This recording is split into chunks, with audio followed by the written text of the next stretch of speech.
안녕하세요. 국화소리카페 강청학입니다. 오늘은 국화청소 강좌 15번째 시간입니다. 오늘의 제목은 국화 전등조명 처리입니다. 약자로 전조처리라고 하죠. 이 전조처리는 겨울 동안 국화를 특작을 하우스에서 기릅니다. 다륜 대작이라든가 특수 조형물을 기를 때 겨울 하우스에서 기르는데, 겨울은 낮의 길이가 짧은 단일 기간입니다. 그러면 하우스 안에서 꽃망울이 생겨서 기를 수가 없습니다, 작품을. 이럴 때 우리가 전등불을 밝혀서 꽃망울 오는 것을 억제합니다. 이것이 이제 전조처리라는 것인데, 상세한 정보를 말씀드리겠습니다.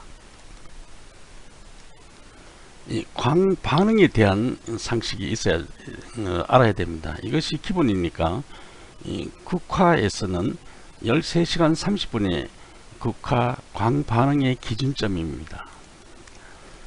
낮 시간이 13시간 30분 이하라면 국화는 꽃망울 생성 충동을 받습니다.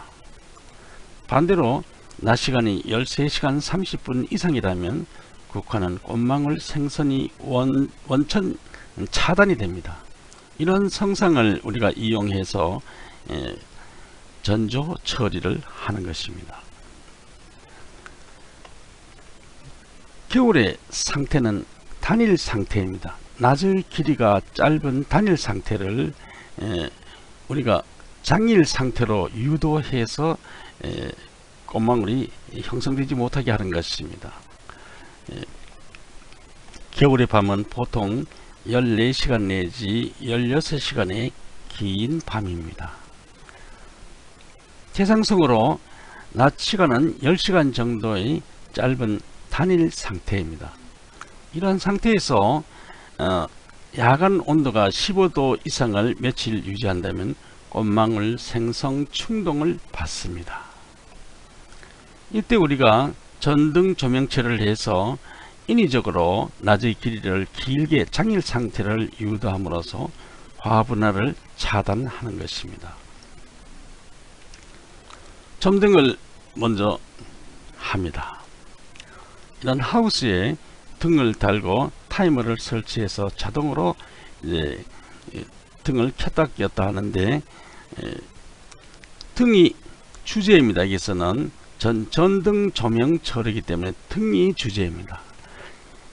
이 등에서부터 국화 순에 이르는 밝기 조도가 100룩스 이상이라야 정상이 됩니다.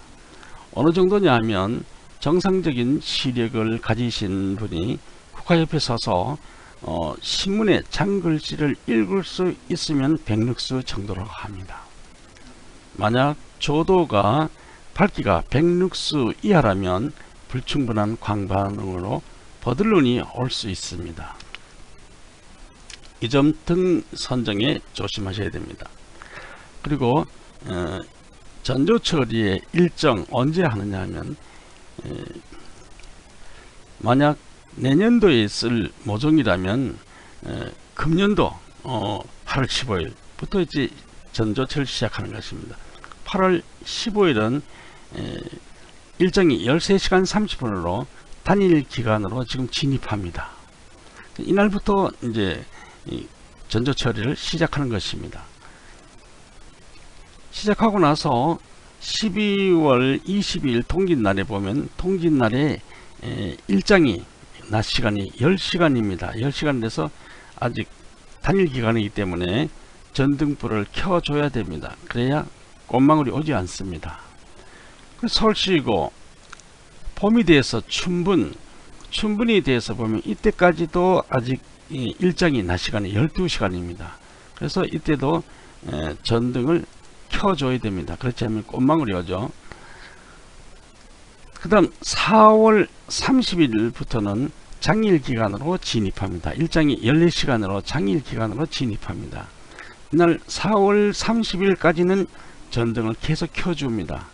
켜주고 5월 1일 아침에 전등을 소등하고 전조 처리를 끝내는 것입니다.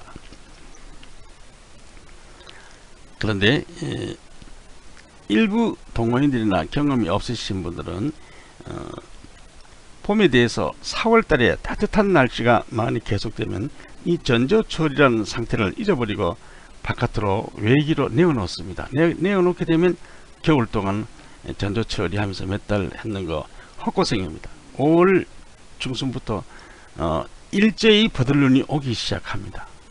근데 어떠한 한이 있어도 4월달이 따뜻하더라도 밖에다가 내놓으면 안됩니다. 5월 1일날 내놓으세요. 이때까지 전등 조명 처리를 해야 됩니다. 이 점 중요한 점입니다. 전등 조명 처리하는 방법은 두 가지가 있습니다. 연속 조명법과 광중당법이 있는데 우선 알기 쉽고 이해하기 쉬운 연속 조명법부터 말씀드리겠습니다. 기준은 12월 20일 통진날을 기준으로 합니다.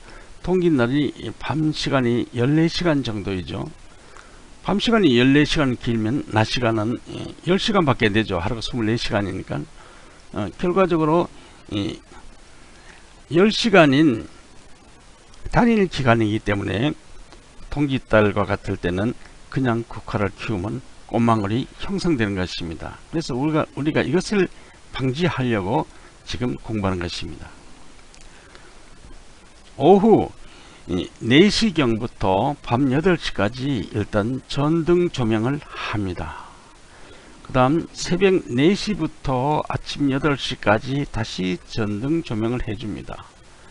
그럼 겨울에 긴 밤 동안 앞뒤로 전등 조명을 하게 되면 인위적으로 인공의 밤을 8시간으로 줄이는 거죠. 줄이게 되면 대상성으로 우리가 인공적으로 낮 시간을 16시간으로 만들어 주었습니다. 이렇게 해서 우리가 인위적으로 16시간의 긴 낮 시간으로 장일 상태를 유도해 줘서 화분화가 원천 차단되는 것입니다.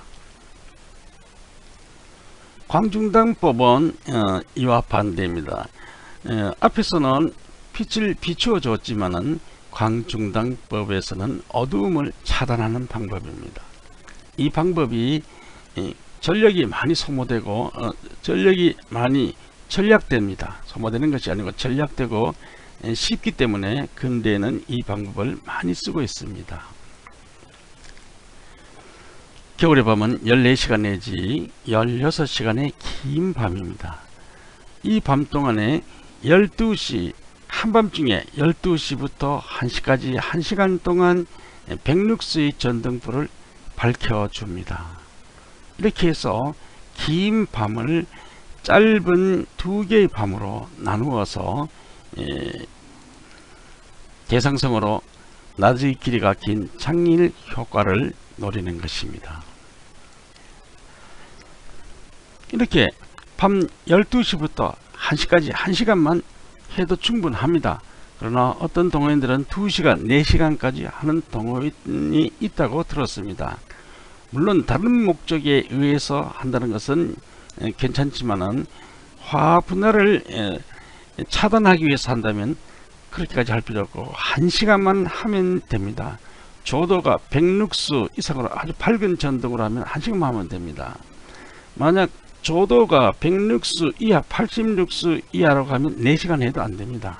그러니까 이 점 잘 참조하시기를 바랍니다. 그리고 전조처리의 실능의 요점은 한 가지밖에 없습니다. 조도, 밝기입니다. 하우스 안에 이렇게 등을 켭니다. 주제가 조도, 등입니다. 등.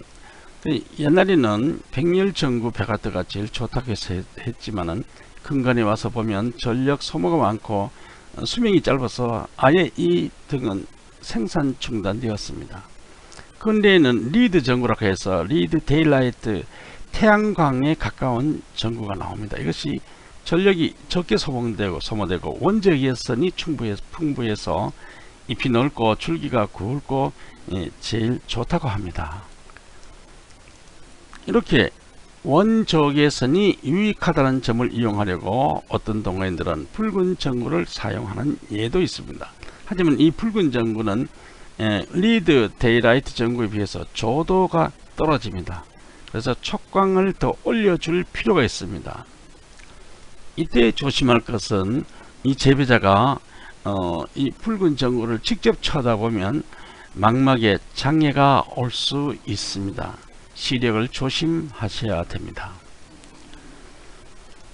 그래서 중요한 것은 전구의 종류나 빛의 색깔이 아니고 국화순에 도달하는 빛의 밝기, 즉 조도입니다.